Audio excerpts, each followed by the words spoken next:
Coasters, heading out towards the Hokitika Gorge this morning. I'm with Paul Davidson, tanker. Tanker, big day. Oh, great day ahead of us, Bruce. You know, looking forward to it. Look at that weather. Look at it. It's just, you couldn't have picked a better one. Mount O'Connor in front of us there, jumbo top.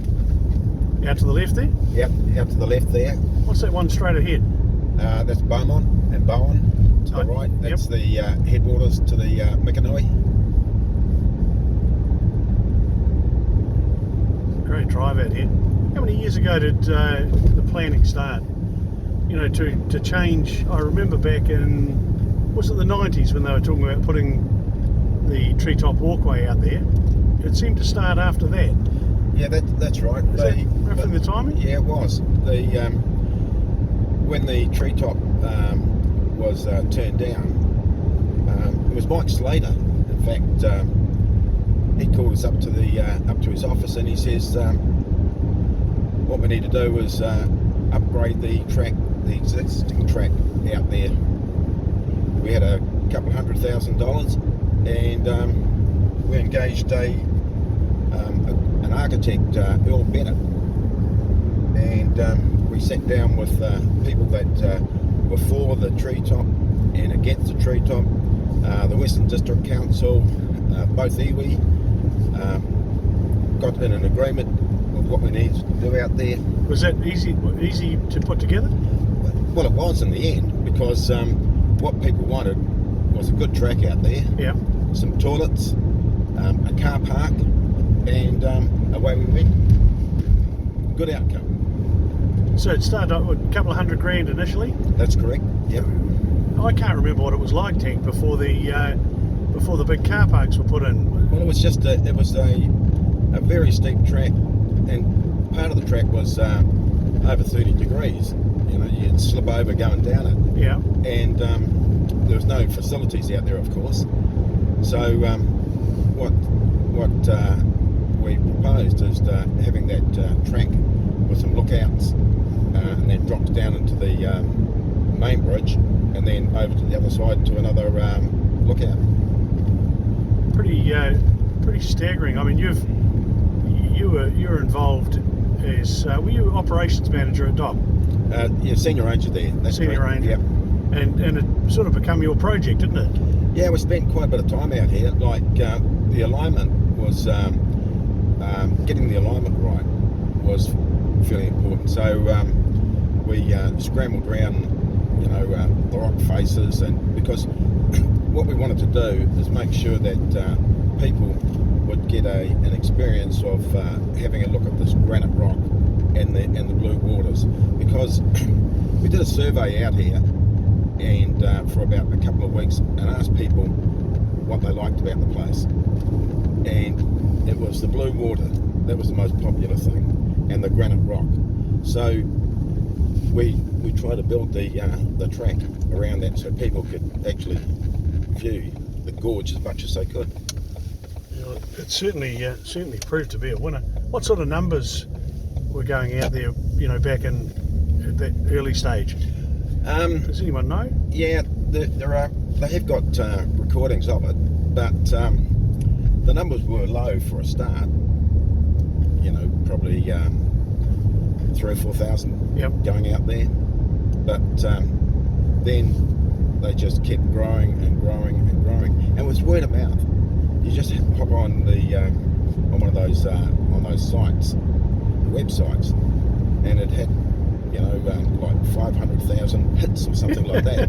You know. Well, it's the photos. The photos at the place, and of course, the photos don't do the real experience justice. I mean, when you get out there, you just go, wow, which I guess is what we'll be doing again today. The Hokitika River Bridge will have come under a lot of pressure since then.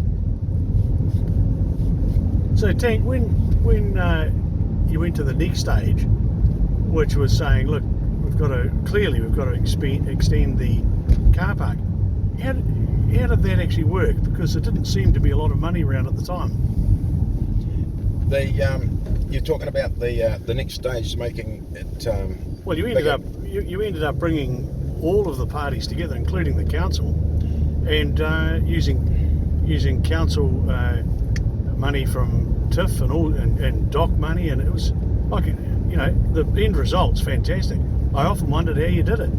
Well, that's one of the biggest things, or the most successful things about the project is the connection of the parties, and that's and like iwi, the Westland District Council, the Department of Conservation, contractors, and the local community, all working together, and that was that's the success of it all. Yeah.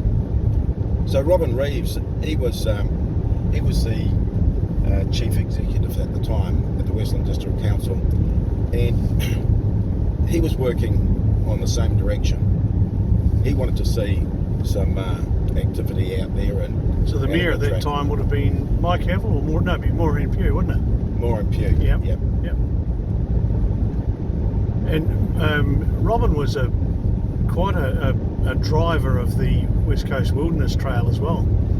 You know, along with yourself. Oh yeah, very keen, and that's the key to it. As long as we're all heading in the same direction. So then the car park was it doubled or trebled? And even now, I go out some days in the winter, and the car park's full. Yeah.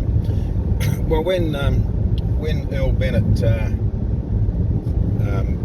did the design, Yeah. he allowed for a larger car park because he was been involved with quite a few projects along the coast here, down in Haast and in South Westland, and 10 years you build a track picnic area. 10 years time the car park was too small, so That's how it works, isn't yeah, it? so he allowed for an expansion out here in the design, but as someone says, you can't keep on building bigger car parks. There's got to be a limit somewhere along the line, but it's just getting that balance right. So do you limit numbers, or do you limit the way people arrive? Well, that's a good question. I mean, at the moment you've got over 100,000 people sort of visiting the gorge here. How you manage it, just when you get bigger numbers coming in. So we'll have to address that when that time comes. Now the new bridge that we're heading out to attend the blessing of today is you and I were lucky enough to have been given a sneak preview by Nicole recently, and it's impressive, Tank. Oh, geez, yeah. I mean, they one good thing about this project here, the team that are working for Doc, they have great passion, and their workmanship is really high quality. As you seen the other day when we went out there, the boardwalks, you know, it goes right into the granite rock. It sort of follows the shape of the rock right around. So, you know, really top workmanship. So some of those boardwalks with the rounded tops, you could fit them into a colonial house, and they wouldn't, you know, no one would notice. I don't know who did that, but they certainly knew what they were doing. Yeah, Nigel Schroeder was one of the key guys that did all that work out there along those boardwalks and structures there. So you're the next glass blower, so you certainly got the skills there. Yeah, left hand side there, Tanker, that's the memorial for Stanley Graham. That's right, yeah. So when you're heading out this way, and if you haven't had a look, good one to have a look at. So looking forward, Tanker, is the current car park going to be able to handle the numbers even that we have at present? Because I noticed when we went round, it was a very pleasant couple of hours, wasn't it? Yeah, absolutely, yeah. So that means my car's park there for a couple of hours instead of maybe an hour. Yeah, that's correct. Time will tell, won't it? Yeah. Like, I mean, as I said, you know, you've got a couple of hundred thousand people that visit the gorge now, so it's just the time of the year. You know, when you get say at lunchtime or something like that, you know, Big numbers. yeah.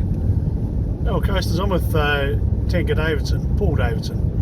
He's retired now, but he was one of the driving forces behind the construction out at the Hokitika Gorge, and now our leading attraction.